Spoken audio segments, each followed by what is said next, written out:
Why game remakes aren't always a good thing. And should we be afraid of them? Every year, the video game industry takes a huge step forward. New titles, fresh ideas, technological breakthroughs. But at the same time, we are increasingly noticing that old games are making a comeback. Reissues, remasters, remakes. The industry seems to be stuck in the past. In this video, I want to figure out why we are increasingly being fed old dishes with new sauce. And is it true that remakes detract from the artistic value of the original games? The modern gaming scene, it's not all that bad. Despite the ubiquitous complaints about the degradation of the industry, if you look closely, excellent projects are released year after year. Recently, we've gotten games like Elden Ring, God of War Ragnarok, Dying Light 2, and even unexpected hits like Teenage Mutant Ninja Turtles: Shredder's Revenge. Yes, some may say, another sequel, nostalgia again, but these projects also bring joy to players. The main thing is that the game is good, regardless of the format. What are remakes and remasters? First, let's clarify the terms. A remake is a complete reimagining of an old game. It has a new engine, reworked gameplay, and sometimes a changed storyline.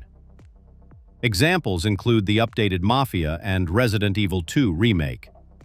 A remaster is a cosmetic overhaul. Usually, developers leave the original code but upgrade the graphics, optimize the interface, and adapt the game to new platforms. Example: Mass Effect Legendary Edition. On the one hand, this is good.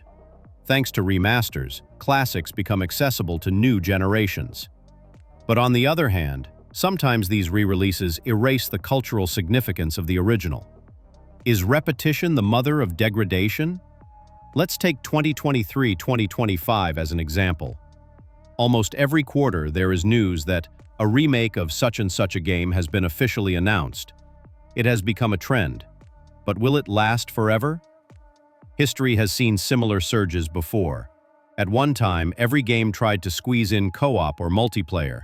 Then there was a widespread love of brown filters and sepia tones. All of this passed.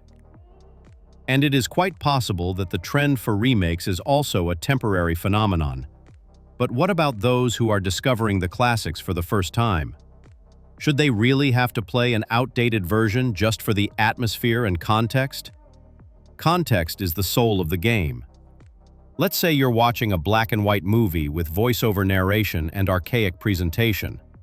You may find it boring, but for viewers of its time, it was a masterpiece. The same goes for games. Take Metal Gear Solid, 1998. Why did it become a cult classic? It's not just the plot or gameplay.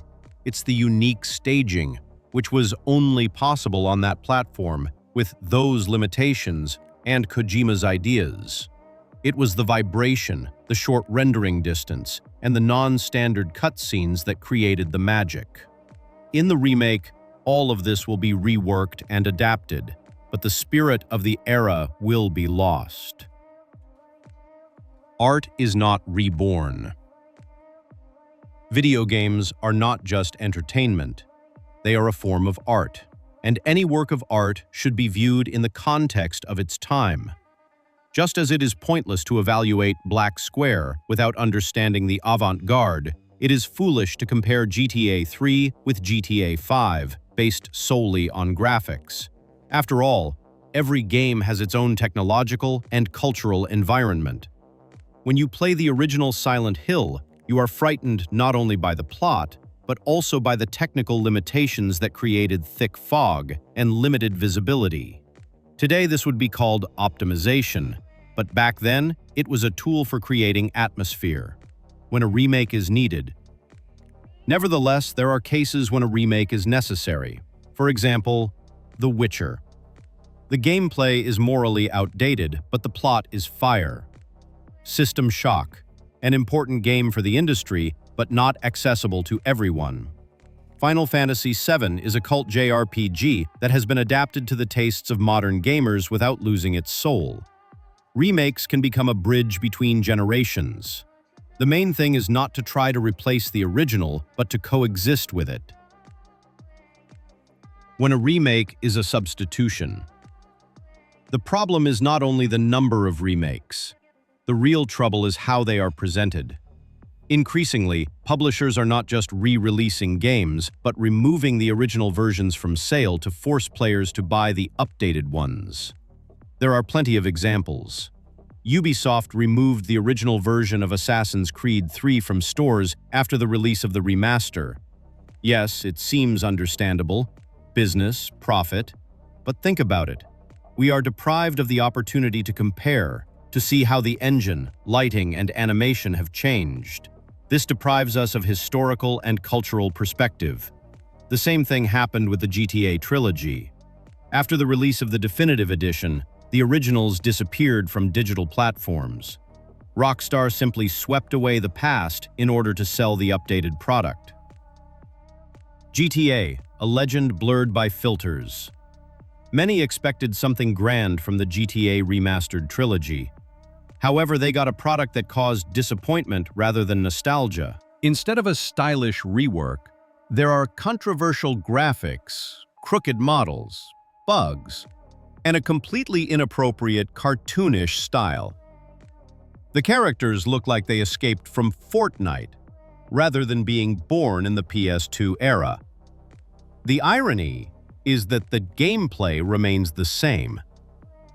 Is that a good thing? Perhaps, but thousands of players wanted the GTA 5 experience wrapped up in an old game. Not because they don't like the classics, but because they've already played enough square shooting and want something more relevant. What about mods? One of the most popular arguments against remasters is why pay when you can download mods that make everything better? But this is an illusion. Most of the beautiful videos on YouTube with mods are visual productions where each scene was prepared like a movie.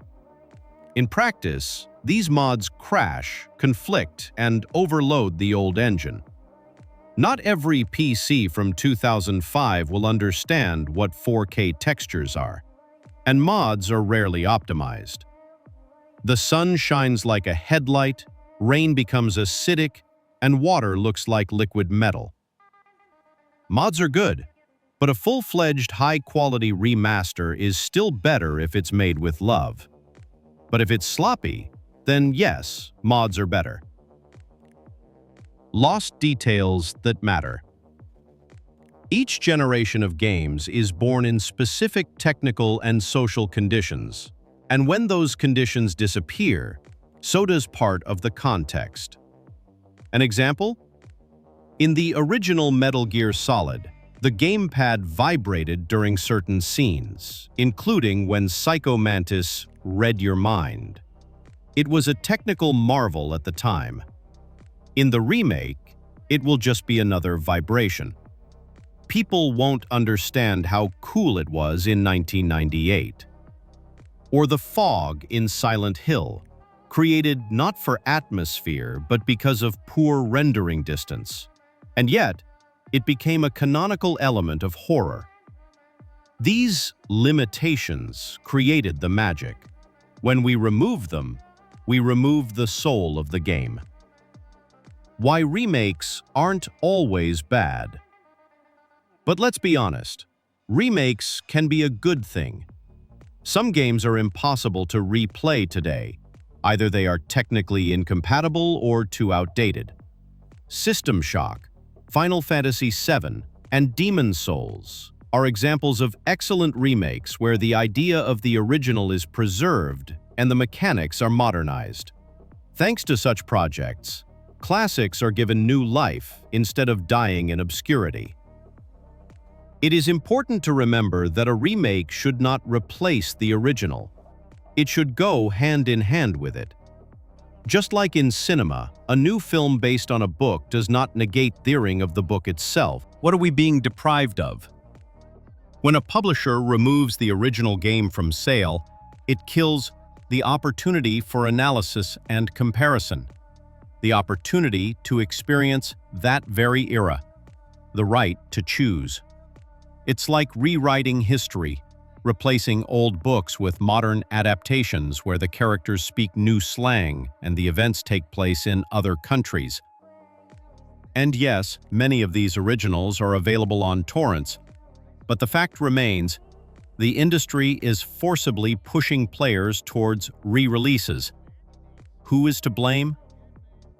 We are. You can't blame the publishers alone. They just give us what we buy. If every remake gets millions of pre-orders, if we rush to buy every reissue of a classic, we ourselves are telling them what to do next. We vote with our wallets. And that's why, instead of new ideas, we get yet another remaster of what we already played 20 years ago. Yes, I also enjoyed playing the Resident Evil 2 remake, and I even got a kick out of the atmosphere in the updated San Andreas. But I'm still upset that the originals are now officially unavailable. I want new generations to be able to see the origins, to understand how it all began, not just watch how everything has been beautifully remade. So do we need remakes? We don't need remakes if the goal is to experience the story for the first time. For that, you need to play the original. But remakes are necessary if the goal is to breathe new life into an old story. The main thing is to respect the original and not destroy its legacy. Let the industry make remakes, but let it also give us the right to choose between the new and the old.